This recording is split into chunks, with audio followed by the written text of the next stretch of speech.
the events in Poland, certainly since the early 80s, have been on an enormous scale. We've seen the growth of Solidarnosc, we've seen military dictatorship, we've seen the re-emergence of Solidarnosc and workers' struggles, and we've seen more recently the beginnings really of cracks to emerge within inside the Solidarity and the Solidarnosc movements. And really on that subject, I think Colin's going to speak tonight, so I'll introduce Colin.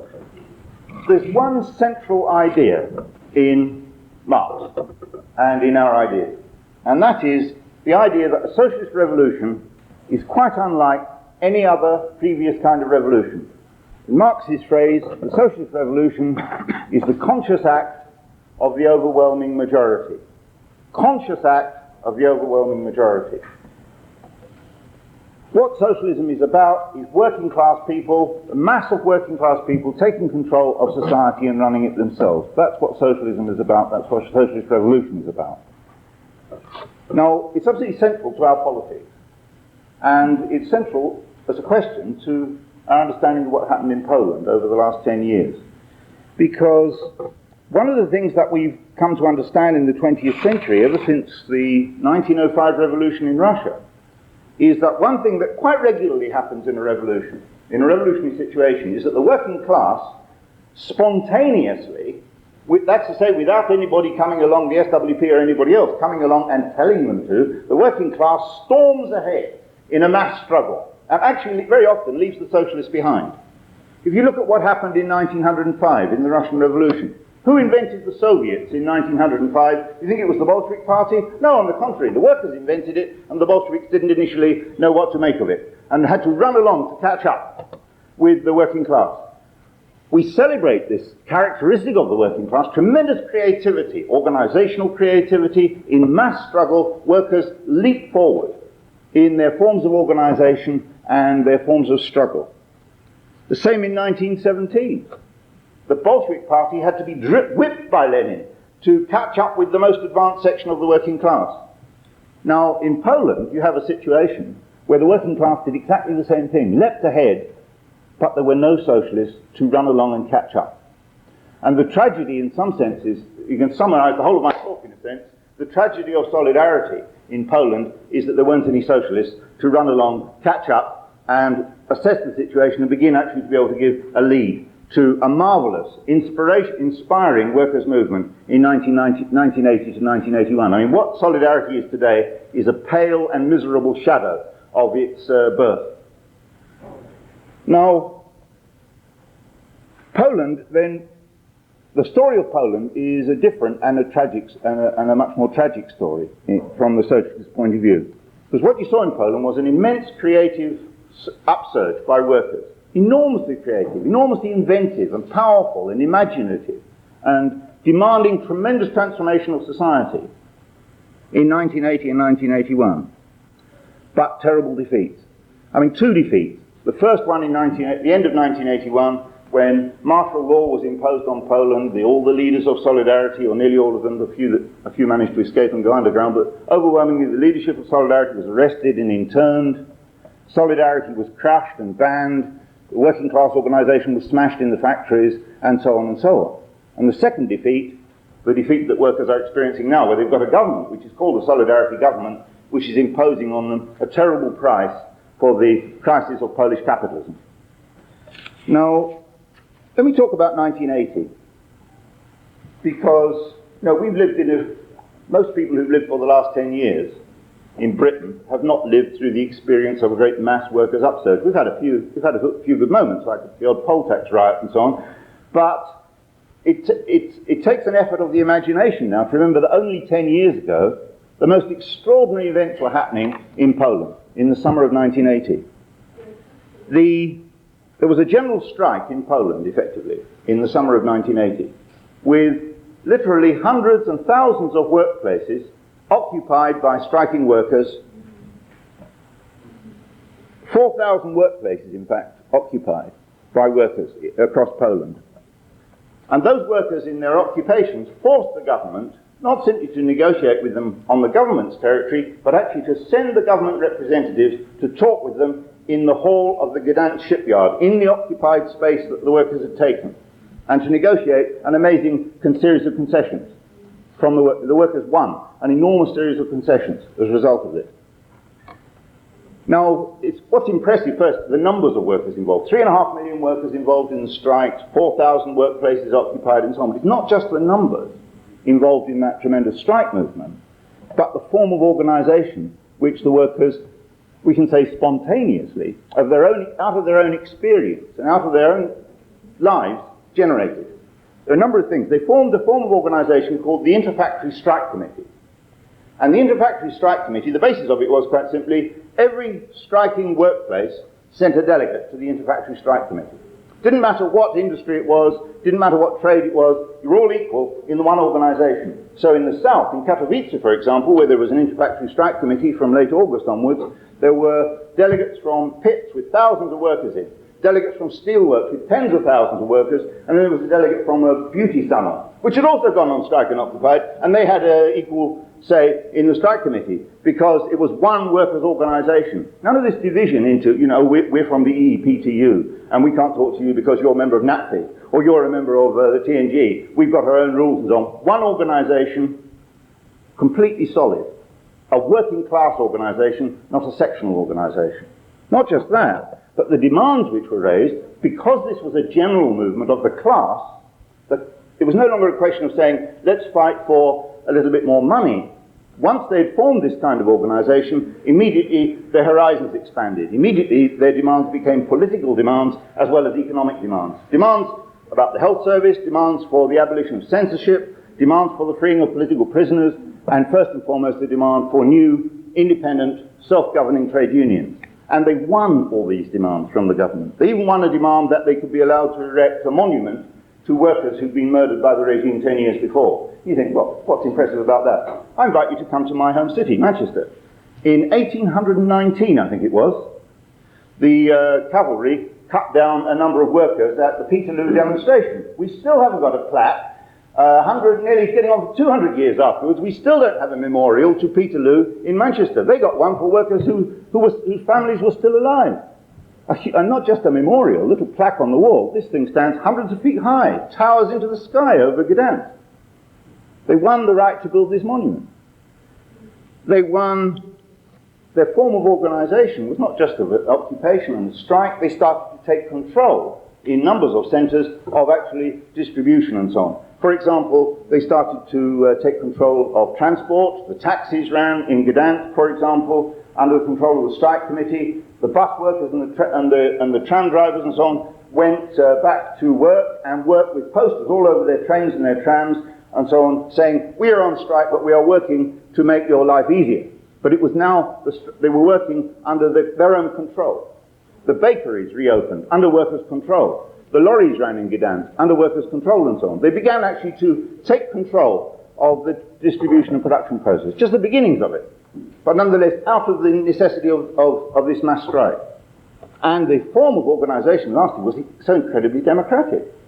At the beginning of the strike, they hooked up the strike committee to the shipyard tunnel, which meant that every worker who was in the shipyard occupation could hear all the discussions. So there's none of this going off into a little corner and having a private negotiation with the bosses and then reporting back to the members. The negotiations are actually carried out in public. In a later strike in a town called Bielsko-Biała, in fact, they hooked up their negotiations to the national telephone network, and if you dialed the right number, you could listen to the negotiations going on from anywhere over Poland in the middle of a mass strike. What the workers in Poland did in the summer of 1980, though they didn't know it, what they did was to reinvent the Soviet. Reinvent the form of organisation, the Workers' Council. They didn't call it a Workers' Council, they called it an Interfactory Strike Committee. But actually they reinvented the form of organisation which had been adopted by the workers of Petrograd in the 1905 revolution and which was adopted in 1917 right across Russia as the basic form of organisation of a revolution. Only there was nobody to say to them that that was what they had done. But it was exactly the same kind of organisation. Now, there was, unfortunately, when they built Solidarity with this form of organisation, all workers, political and economic demands, and so on and so on, very open, democratic form of organisation, a natural form of organisation for workers to struggle for power. There was no equivalent to the Bolshevik Party in Poland to raise the slogan, all power to solidarity, which would have been an excellent slogan to raise in Gdansk in August and September of 1980 to point the way forward. Nobody raised that question. If you like, you had a Soviet form without Bolsheviks. But what emerged as the leadership of Solidarity out of that struggle, because Solidarity was then legalized as an organization and spread right across Poland, and within a few months had 10 million members across Poland.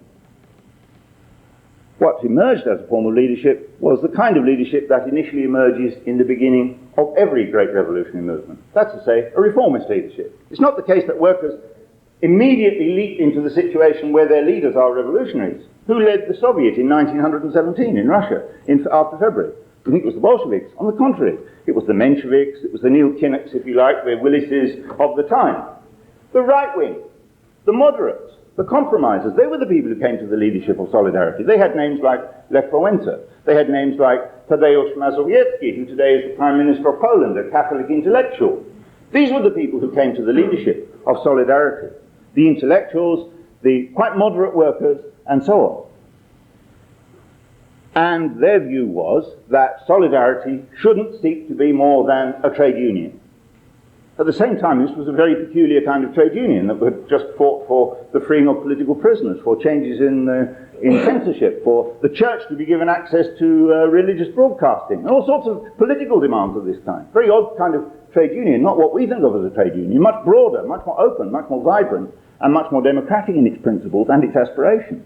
But still, that was the way that that was the way the leadership saw it. But it didn't matter, in a sense, that the leadership wanted to contain the movement from the beginning. It was quite clear, even during the negotiations in Gdansk, that the leadership wanted to contain the movement, but it didn't matter that they wanted to contain it, because in practice they couldn't contain it in the early months. A rising movement that swelled and expanded in the most extraordinary way could not be contained by any kind of leadership.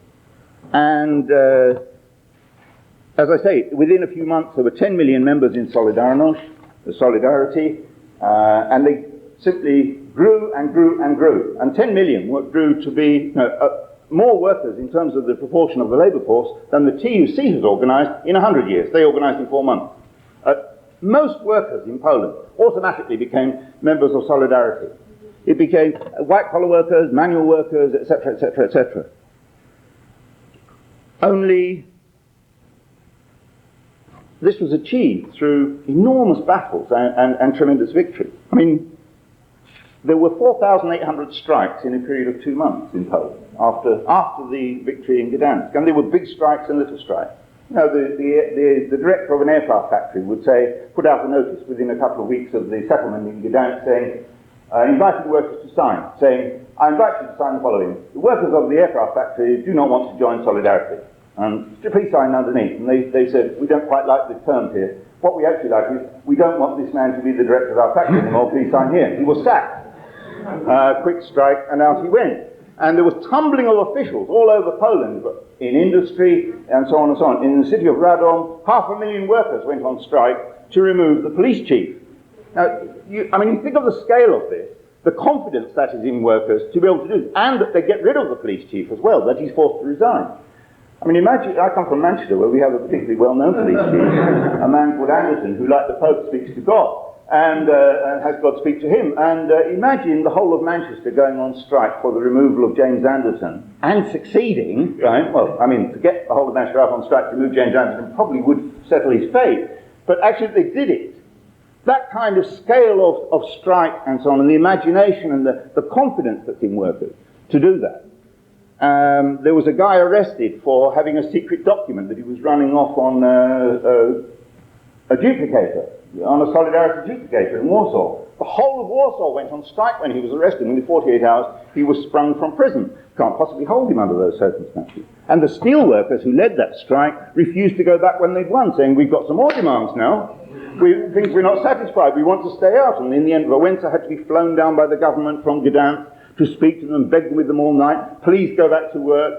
And in the end, they only agreed to go back to work when a guy from the Polish equivalent of the BBC, the newsreader for the morning, was brought into the steelworks with the text that he was going to read in the morning announcing the government's concessions to the steelworkers. I mean, the confidence and the aggressiveness of workers that expanded and expanded in this period was extraordinary.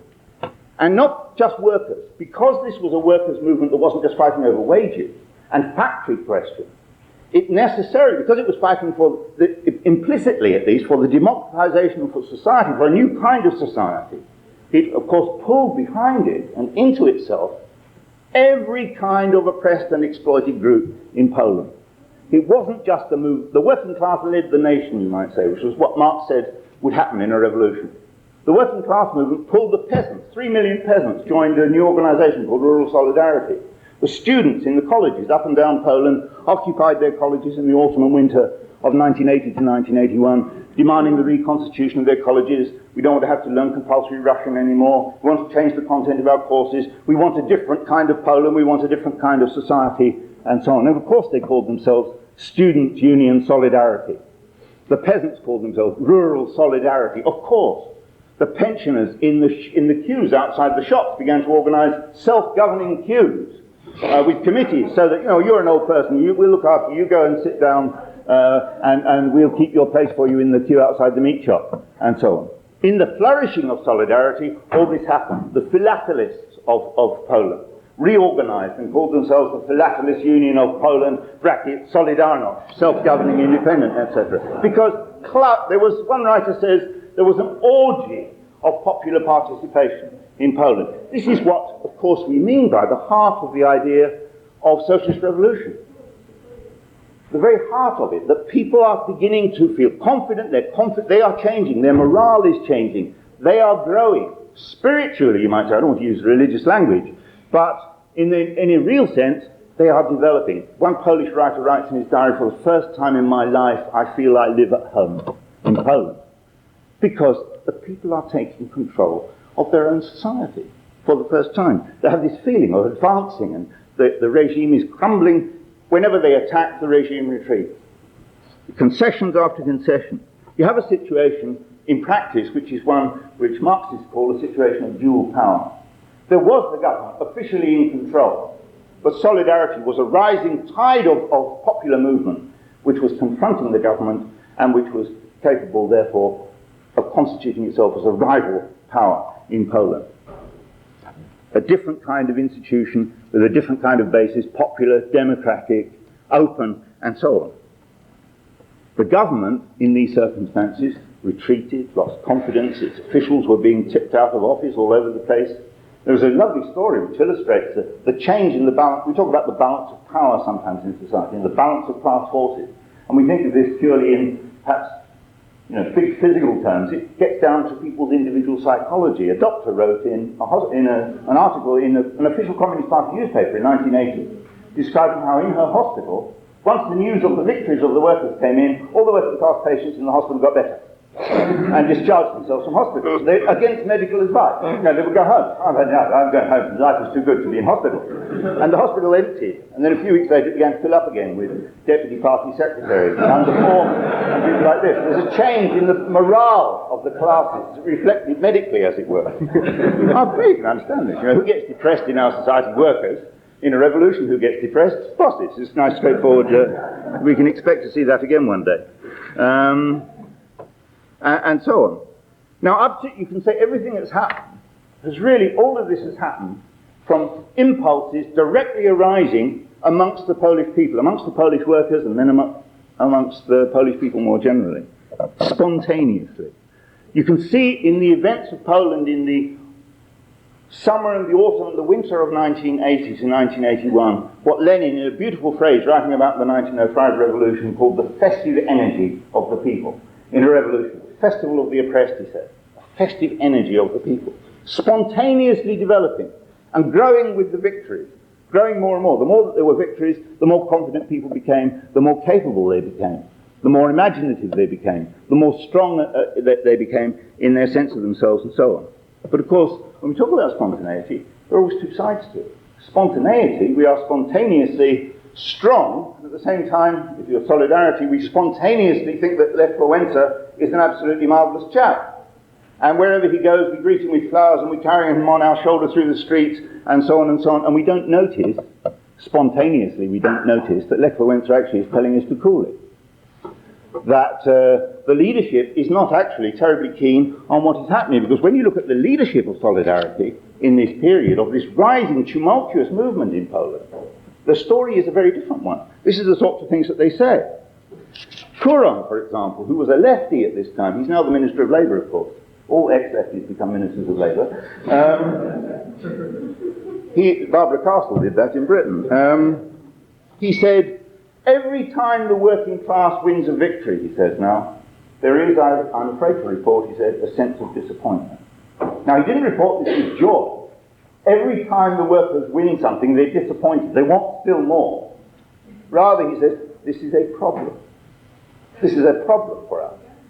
And Bogdan Borusewicz, who was a leader of another leading intellectual, again, on the radical wing, if anything, of Solidarity, described how everybody comes to Solidarity now with their problems, he says. All the problems of society are brought to Solidarity for solution. How to deal with drunkards, how to deal with a broken marriage. Everybody brings all their problems to Solidarity.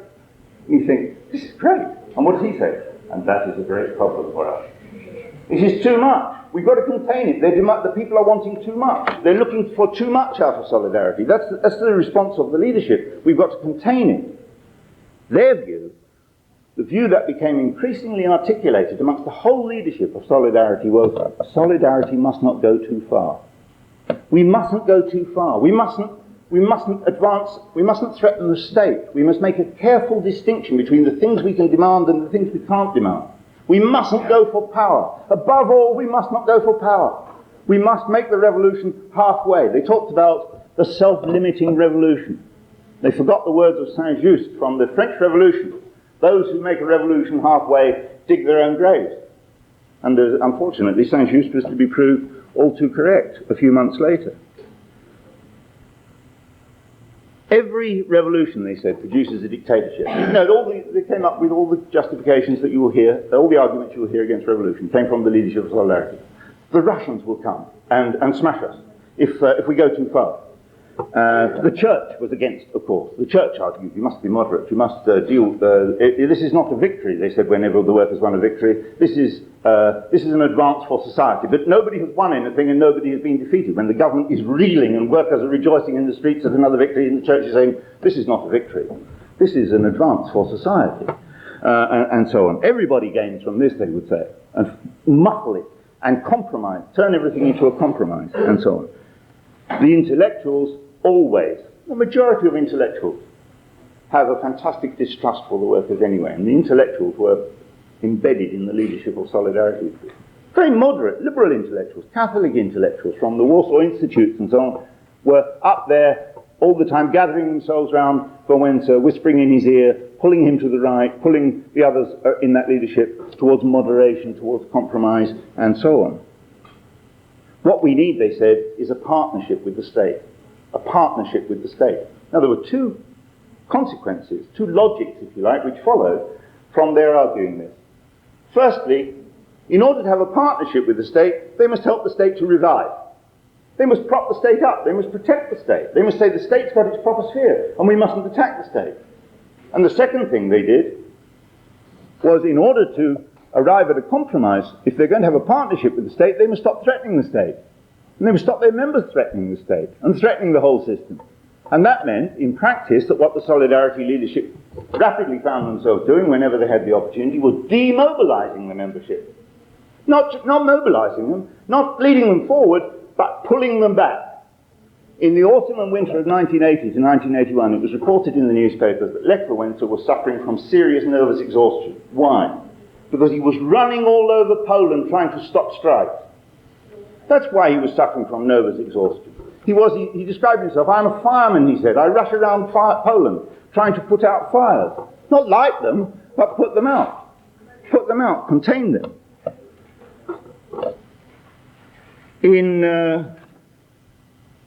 This is the predominant ethos of the leadership. The problem is, that was what you would expect.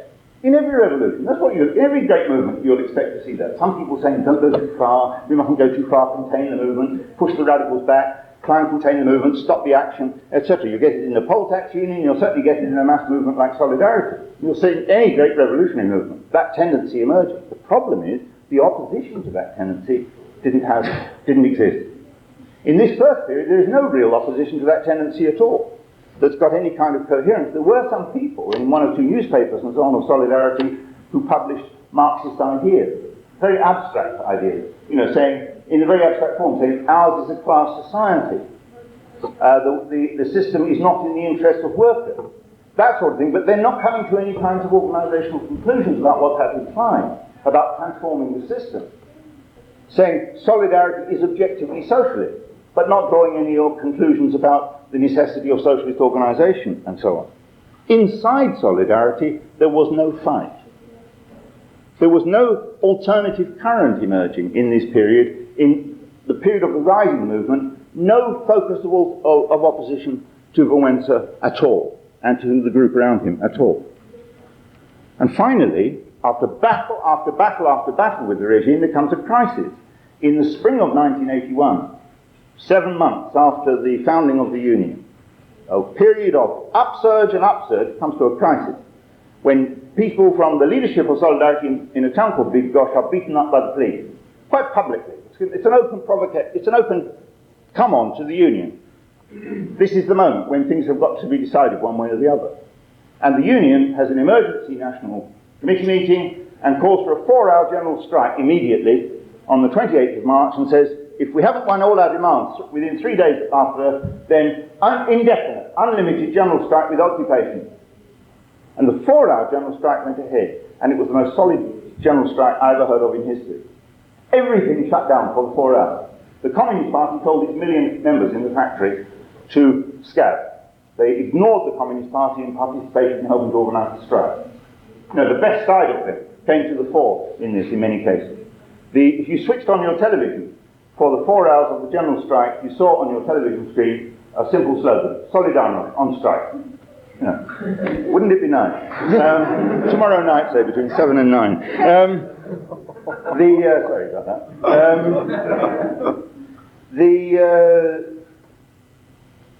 You've got this absolutely solid strike, and then 3 days later there's to be a general strike, unlimited. People start taking sleeping bags and barricade materials into the factories, they prepare for the occupation. There's tremendous, people are scared, but at the same time exhilarated. A big battle, and so on. And the Pope intervenes and sends messages to the Cardinal of Poland, and the Cardinal of Poland meets Wałęsa, and Wałęsa has secret meetings.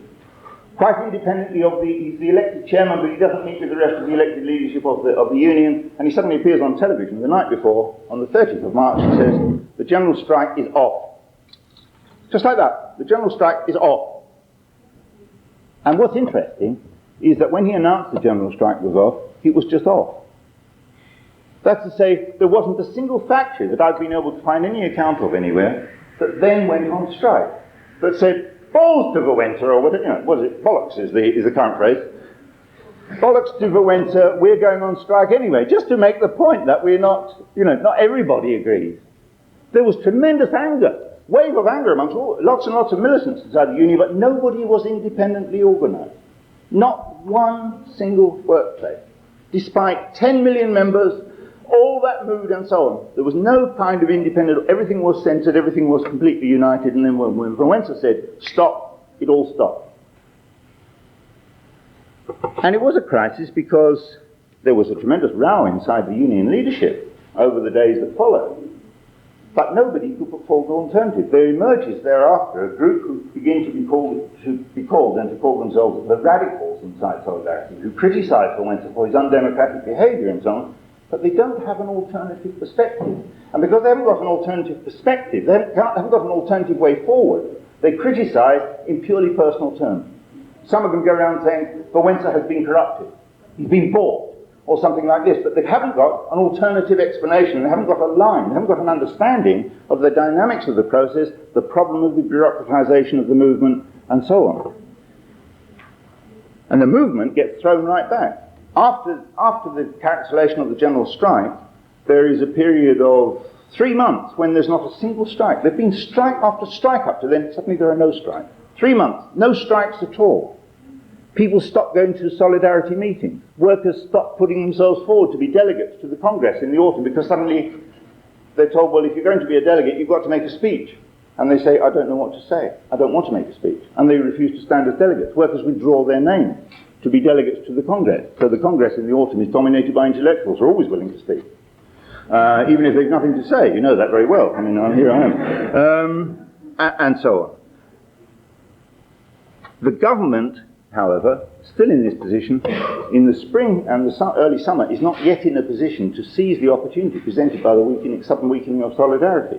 And so you get the situation in the summer and autumn, when the crisis in Polish society is deepening, life is getting harder and harder for people, the food supplies are getting worse. If you wanted to get an aspirin, you couldn't get one, everybody's going around with a headache because the medical supply situation is getting worse and worse. The Polish debt seems to go up daily to the Western banks and the Western governments. Everything is getting worse and worse in terms of everyday life, and now there's a new wave of strikes, this time not at all called by the Solidarity leadership, called by local rank-and-file activists. Wildcat strike, hunger marches. There's a hunger march to the city of Lodz in England, a textile city. Tens of thousands of people marching through the streets with blood-curdling ironic banners. A hungry nation will eat its government. We are marching towards communism. Is it too much to ask if we could eat on the way? It's very funny, but bitter as well. And these spread to other cities. Hunger marches and then a wave of wildcat strikes, and the Solidarity leadership rushes around again. Wałęsa plays his fireman role trying to stop the strikes. What do the radicals do? Nothing. The problem with the radicals is they do nothing at all. They don't intervene in the situation. They don't try and link the strikes together. They're passive. They haven't got an alternative to put forward in this situation. And you can get a sense of the weakness of the radicals at the Congress of Solidarity in the autumn of 1981. The one legal congress they had in that period. Wałęsa was standing to be re-elected as the president of the union. And he had standing against him three radicals. And the most radical of them was a man called Andrzej Gwiazda, also from Gdańsk. And Gwiazda gets up and he's invited. Each of them has 20 minutes to answer questions from the floor. And the first question that Gwiazda is asked is, why are you standing for the position of president of the union? Now that is a pretty nice question to be asked in your 20-minute session, because you can then say, well, because I stand for this, and this is my program, and I believe we should go in this direction, and so on. And he stands up and he says, thank you for your question. I am standing to be president of the union because the rules allow me to do so. Why didn't he say anything else? I'll tell you why. He hadn't got anything to say. I don't believe it's because he was a coward. He hadn't got any alternative to put forward. Nothing at all. He was critical of Wałęsa on a purely personal basis, without having any clear alternative. And so the whole movement is this is the autumn of 1981, and the movement is more and more riven with personalised disputes amongst the leaders. The hunger strikes and the wildcat strikes rise up to a pitch, and then they begin to subside. People get nowhere with them. They don't win any victories. The military start to make preparations for martial law. And it's quite apparent that they're making preparations for it. They do it fairly openly. They send army squads out into the countryside, into the factories to gather information. And they say they're doing this for purposes of civil defence. You know, if you see policemen coming to your workplace and noting all the doors and so on, and the ways in and the ways out, and making a note of all the names of your union representatives and so on and so on, don't believe them when they say it's because the Russians may invade. There could be other reasons. You know, particularly in a circumstance where, you know, after several general strikes and so on, I mean, be a little bit cautious. You might sort of smell there's a rat in the air, or whatever rats do. This is a situation in which the sections of the army are writing to soldiers in the army are writing to Solidarity for their support. Their letters are published in Solidarity newspapers, but Solidarity doesn't do anything about them. They didn't organise any pickets outside army camps to support the rank-and-file soldiers. The police, a whole section of the police, are fed up with the way they're treated in the police, the ordinary civil police, fed up with the way they're treated. They want to join Solidarity. Nobody organises demonstrations outside police stations in support of the right of the police to join the union, and so on. The very thing you have to do in those circumstances. To weaken the state, undermine its machinery by actually taking its personnel partly away, and so on, setting up opposition inside the state, because it's precisely those forces that on the night of December the 13th are finally used to smash Solidarity once the strikes had completely subsided and so on. Once the government felt sure that it would meet with a minimum level of opposition, it then acted. And all the Solidarity leaders were arrested, and everything is banned. The first act of the government, the military regime, is to announce, its first decree is that people in queues are not allowed to form democratic committees. No. So right for the heart of the question, popular participation, democracy in the most elementary form. People in a queue are not allowed to form committees, and shopkeepers are not to negotiate with people calling themselves representatives of shop committees, of queuers committees. The union is banned, it goes underground. But underground, it's another story, because this is a terrible defeat, a terrible blow for the Polish working class movement. Underground, it exists. I mean, Solidarity survived as an underground organisation with tens of thousands of members active. But tens of thousands compared with 10 million is not the same thing at all. It's no longer a mass organisation. You join on the personal, individual basis, on the basis of individual moral decision, and so on. It becomes increasingly the underground, actually, of the middle classes. That's the reality. There's not a single national paper which is specifically addressed to workers and workers' issues in the whole period of the Polish underground. The tendency of the intelligentsia to have contempt for the workers begins to be expressed more and more openly in the literature of the underground. I mean, I've seen quite a lot of this stuff now, and it comes out very clearly. The whole underground, imperceptibly over a period of several years, shifts to the right. They start having educational discussion groups. What are they discussing? And what are they reading in their reading groups in the underground? John Stuart Mill on Liberty, a 19th century liberal text. De Tocqueville, a right-wing commentator on the French Revolution, is something that's listed a number of times as the kind of thing that's being discussed in the underground groups. Increasingly, where in 1980 to 1981, the Polish intellectuals talked about a social economy, workers' councils in the factories, a new kind of society, a self-governing republic with a self-governing working-class controlled economy. Now increasingly they shift towards talking about the market being the solution to the problems of the Polish economy, and so on. And in reality, what happens in the period of the 1980s is the ideas of the opposition converge with the ideas of the regime. Because just as in Hungary and in Russia and so on, the sense that the whole system is in crisis becomes more and more prevalent, it affects the government. And more government experts and economists and spokesmen and so on start to say, we've got to move in the direction of the market. And there's a convergence between their views in a number of respects. You get articles in the Communist Party newspaper. The Communist Party newspaper in Poland carries articles praising Margaret Thatcher. Jaruzelski, the head of the military, the head of state, gives an interview in which he praises Mrs. Thatcher for the way in which she dealt with the miners. You know, it's clear what the word communist means in Poland. It means Tory.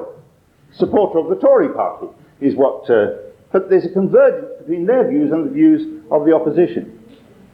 And in 1988, by the end of 1987, leading members of the regime were already talking about doing a deal with Solidarity, with the underground, without drawing the most acceptable members of them into the government in some form or another, opening talks with them. And when in 1988 there were two small strike waves in Poland, small by comparison with what had gone before, it was enough to push the government over the edge towards talking to Solidarity, legalizing Solidarity, allowing Solidarity to have participate in elections where they could only stand for a minority of the seats in the parliament, but they then won them all. Every one. They got 100,000 votes for every seat they were allowed to stand for, whereas the government, for the seats it stood for, could only get 10,000 votes. They just won. Morally, they'd won, even though they only had a minority in the parliament. And so you get the emergence from the summer of last year of a Solidarity government in the end. The old regime could no longer form a government. And so Solidarity forms a government. But what kind of government? It's a government which really has created a situation, it's a right-wing government, we have to say. It's the kind of government, or worse, that we might get if Labour is elected at the next election. That's to say that it is completely committed to the market. Well, it's more committed to the market even than Labour will be. And it is, we have a situation now in Poland where the workers' movement is really in a terrible state. I mean, Andy is going to speak on Friday and will probably say that I've got all the last bit of what I'm going to say wrong, the last 2 minutes I've got wrong. But Solidarity, which had 10 million members in 1980-81, now has less than 2 million members. The old Communist Party Federation of Unions actually has far more members than Solidarity. There is a breakaway union from Solidarity called Solidarity 80, which says it wants to revive the ideals of Solidarity of 1980 to 81. If you like, the last gasp of the radicals. I don't know how significant it is, and I'm looking forward to Andy's talk on Friday morning when he tells us more about it. But what the government is preaching is new realism, moderation, compromise, subordination to the market, and so on. And what is happening to Polish workers is unemployment is rocketing up, prices have gone through the roof. Last week, for example, gas prices were raised in Poland by 100%. Imagine your gas bill going up by 100%, just like that, overnight. Electricity bills almost as much, fuel bills and so on, against a background, fantastic rises in prices, rising unemployment. It is said that the average standard of living of Polish workers has dropped over the last year by 35%. I mean, this is absolutely devastating situation for Polish workers. My impression, this is from not having been there, and that's why Andy will be better than me on Friday, is of a working class that's fantastically demoralised and uncertain about where to go, and so on and so on. Now there's no talk of workers' councils. Couron, the proponent of workers' councils in 1964, former revolutionary, then a left reformist, is now the Minister of Labour, and his slogan is that we must have managers, as he put it, with generous powers. This is the Minister of Labour. Somebody apparently wrote up on the walls of Warsaw, Couron, eat your own soup, addressed to his soup kitchen, which is what many Polish workers are now having to survive on. This is a terrible defeat for Polish workers again. Now, just to summarise the end, I mean, I'm not going to try and say anything about the Polish Socialist Party because I don't feel that I know enough to talk about it. I mean, I hope that Andy may say something and not steal too much from his talk. The key lesson, I think, I just want to end with this. The key lesson for socialists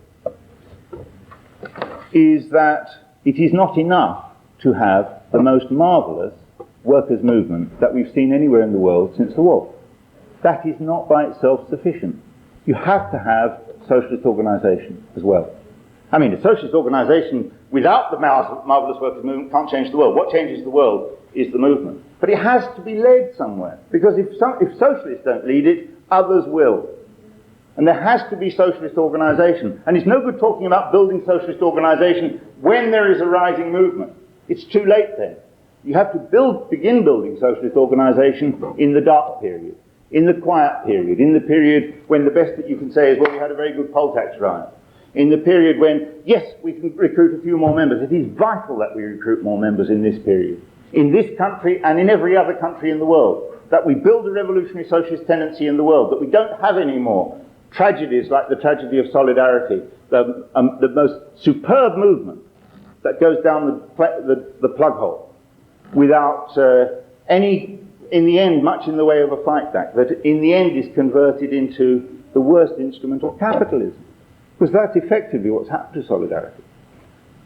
And in order to do that, we just have to say we have to build the organisation. I like very much what the comrades said at the beginning. I do hope that comrades, I hope you will join if you haven't already joined the SWP, and if you still feel you can't join till tomorrow, well, at least put plenty of money in the bucket tonight.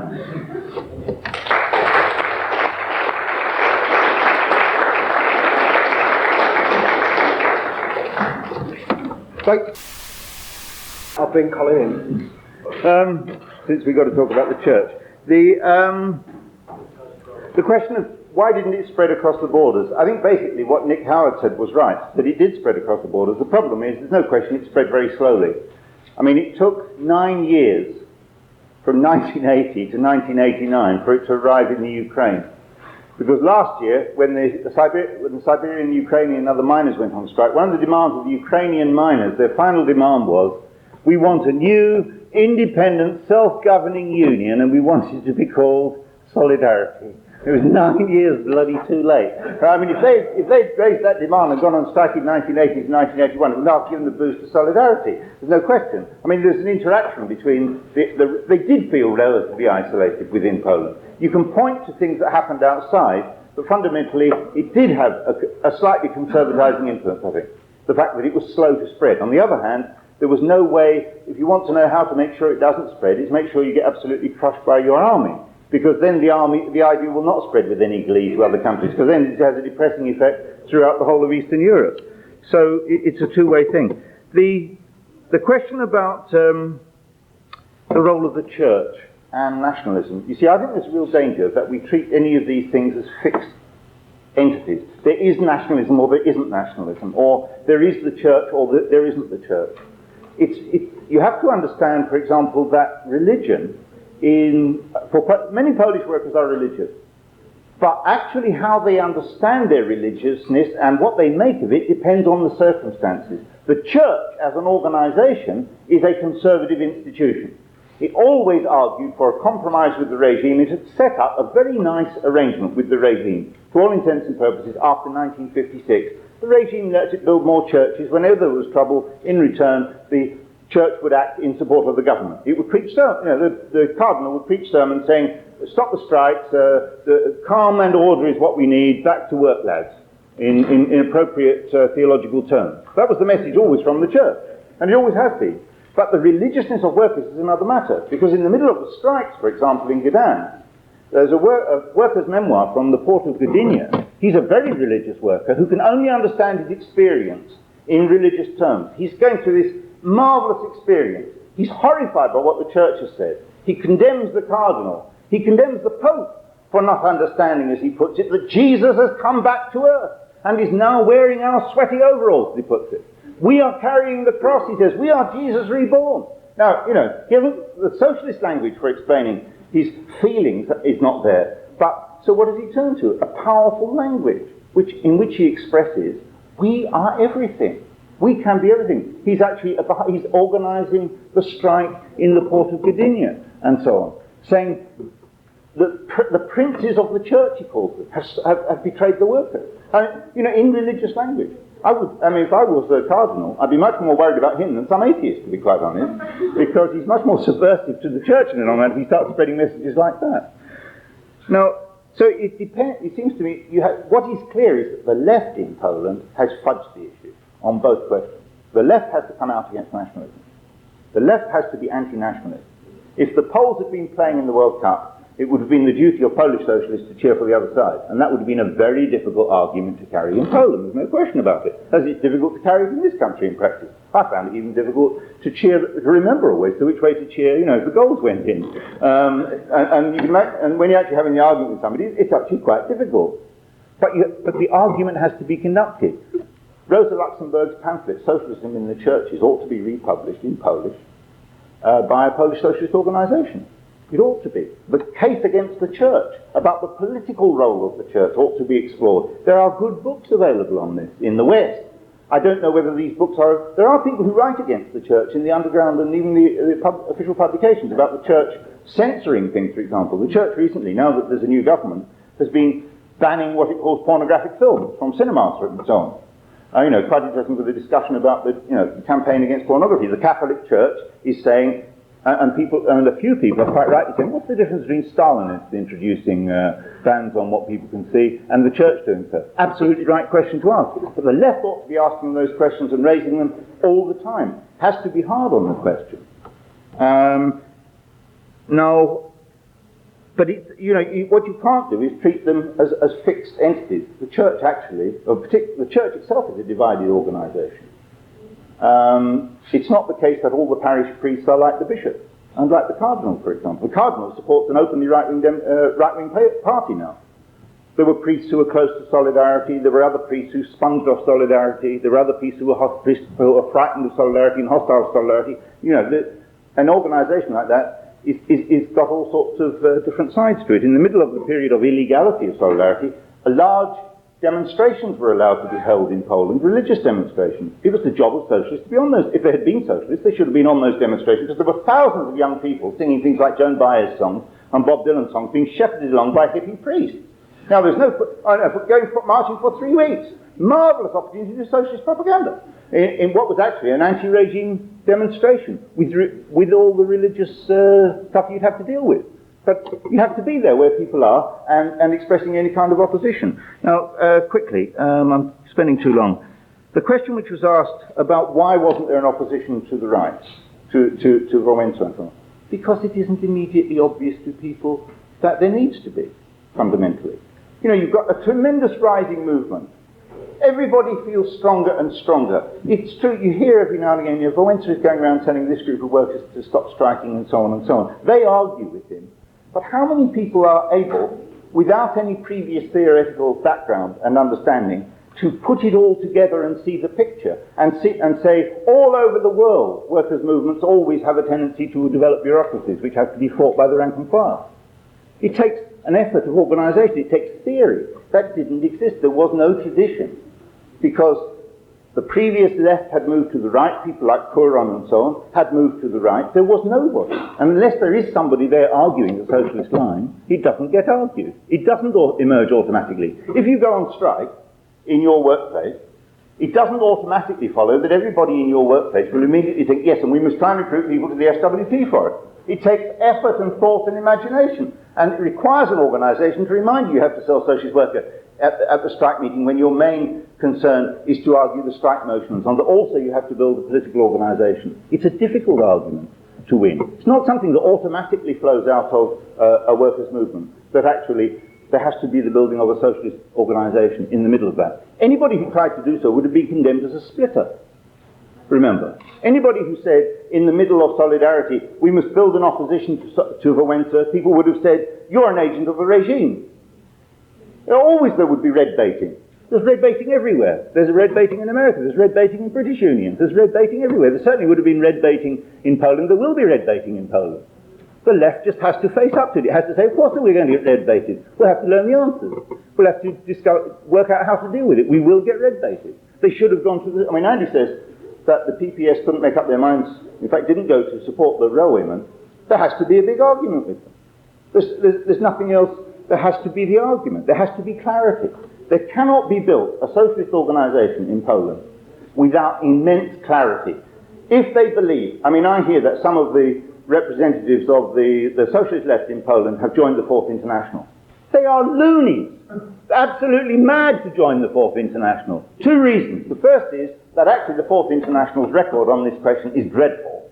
Because when we criticised Wałęsa as a bureaucrat in our paper in 1982, the Fourth International paper in this country criticised us for attacking Wałęsa, who was an unassailable hero, instead of recognising his real role in the movement, even in 1980 to 1981. And secondly, they have to buy all that nonsense about a degenerated worker state.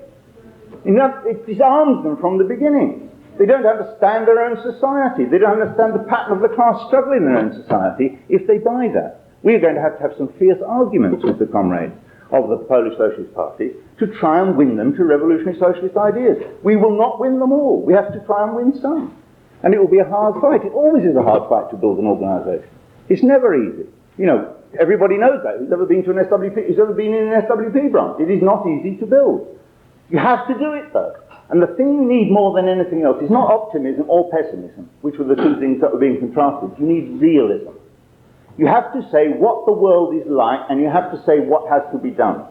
And if it is hard to do, you have to say, and it's hard to do it, and we'll only do it very slowly, and we'll only recruit members by ones and by twos, and maybe we can pick up a member in Wrocław, and maybe we can pick up a member in Bielsko-Biała, and maybe we can make 3 members in Warsaw, or whatever it is. That is what we can do. That's what we must do. We must be absolutely clear about the ideas. We must fight nationalism. We must fight the church. We must always intervene wherever workers and others are in struggle. If the peasants go in struggle against the government, we must be there. We must go and interview the peasants and report it in our paper. We must take a side on every question. And on the question of the fight between Wałęsa and Michnik and people, I think we just have to say a curse on both your houses, because neither of you is offering any way forward for the working class.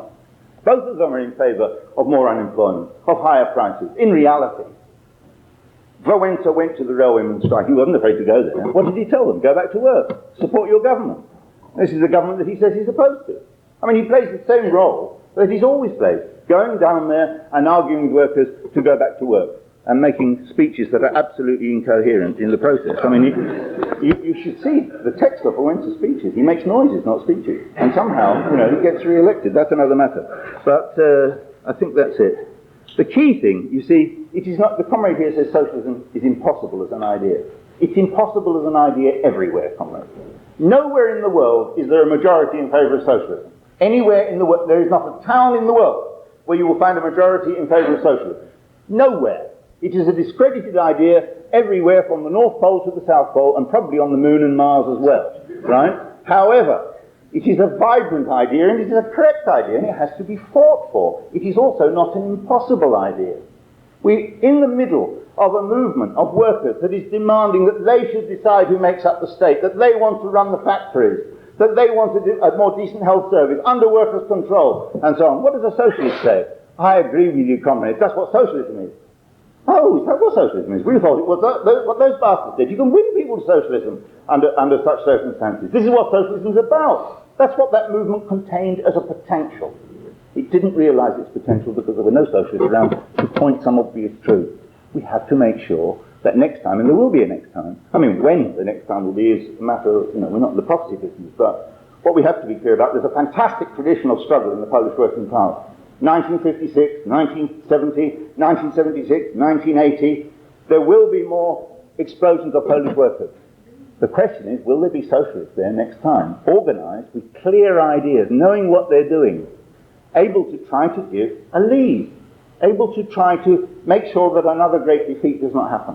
That's the question, and for that, we have to help the comrades that we can come across in Poland. We have to discuss with them, and above all, we must make no concessions to them when they're wrong. We have to argue with them as comrades, like you would with anybody else. Treat them with respect, in other words, not kowtow to them and not hero worship them. We have to be very, very honest with them and say, we don't agree with you on 99.9% of what you say, but the 0.1% where you say you're a socialist, you're absolutely correct, but everything else you're balmy. That's a good starting point for a good comradely relationship with somebody. And then you begin to argue. And we have to build that. And in order to do it, we have to build our organisation in this country. Because the last question, why did Coron and others move to the right? Because the pull from Western Europe was the pull of new realism, of the Communist Party of Italy that said we must have a historic compromise with the bourgeoisie, of the French Communist Party that was moving to the right, that had opposed the 1968 general strike and the student movement. It was the pull of the Labour Party. All the predominant ideas in Western Europe at the time that they were feeling depressed and demoralised after the defeat of the students in 1968 and after the isolation of the intellectuals from the workers in 1970, everything that might have pulled them to the right was reinforced in terms of the ideas from Western Europe. And we were there. It's true, we had